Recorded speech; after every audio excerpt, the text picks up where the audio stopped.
The courtroom fell into a heavy hush the moment Judge Whitfield set down the appraisal report and said, "Mr. Bennett, it seems you badly misjudged your wife's financial standing." And I watched my husband Marcus, who had walked in that morning wearing the same smug half-smile he'd worn for months, suddenly go rigid in his chair. Behind him, his mother Alina leaned forward and hissed something under her breath. And when the judge read aloud that my verified net worth stood at just over $31 million,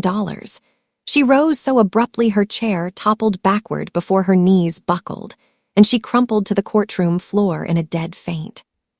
4 weeks earlier, none of this had seemed possible, because I had simply been Clara Bennett, a woman who packed school lunches, tracked grocery coupons, and sat quietly in a Portland law office while an attorney named Diane Foster read the final will of my grandfather Walter, a man so famously frugal that he'd driven the same rusted pickup truck for 22 years and once argued with a waiter over a $2 tip.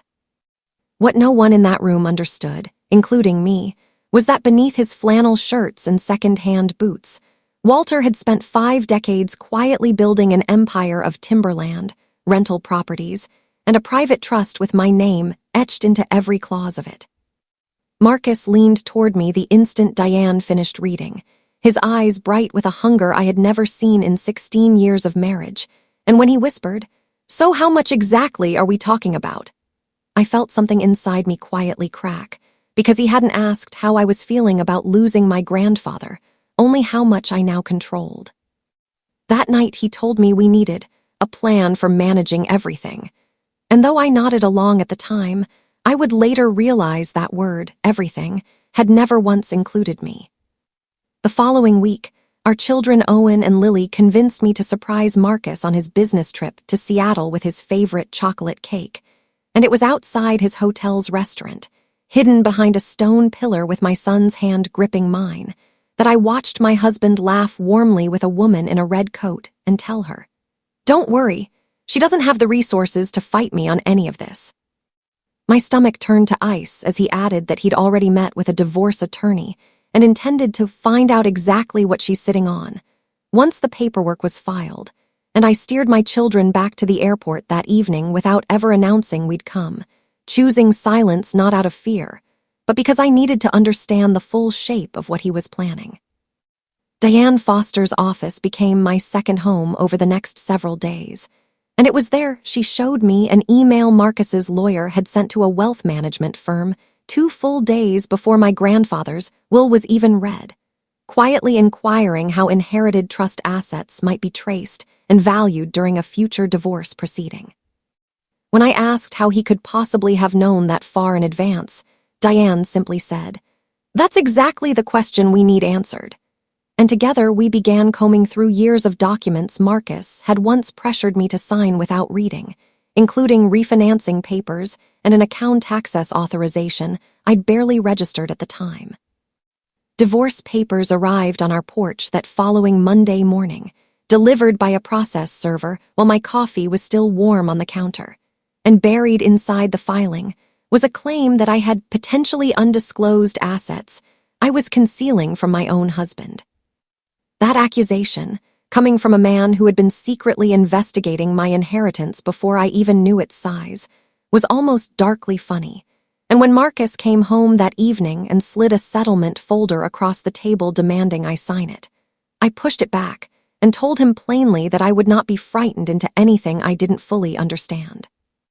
At the first settlement conference downtown, Marcus arrived radiating confidence, certain he held every advantage, but Diane calmly produced the email his own attorney had sent before the will reading, along with a message from Alina urging her son not to let that woman walk away with everything Walter left behind. Marcus's composure visibly cracked as the documents piled up on the table, each one quietly dismantling the story he'd built about a secretive, scheming wife, and by the time we stepped outside into the cold autumn air, he grabbed my arm and murmured, "You don't understand what this money is going to do to us." To which I replied that I finally understood exactly what it was doing, showing me precisely who he really was. On the morning of the final hearing, I dressed in a charcoal suit and reminded myself that 16 years of marriage had taught me patience was its own kind of power. And inside the courtroom, Marcus, sat beside his lawyer, wearing that same triumphant smile, until Judge Whitfield began reading the verified trust valuation aloud, watching color drain from Marcus's face sentence by sentence. When the judge finally stated the total figure and clarified that inherited trust assets are not automatically divided as marital property under state law, Alina rose in shock and collapsed exactly as she had at the story's opening, while Marcus turned to me and asked, almost pleadingly, why I had never told him. And I answered simply that he had never really asked because he loved me. He had only ever wanted to know what he could eventually claim. 3 months later, life had settled into something quieter and steadier, with Owen and Lily adjusting to a new rhythm of shared weekends, while Marcus, humbled and now in counseling, admitted on my porch one Saturday that he had spent years mistaking his paycheck for his worth and had never once stopped to measure mine.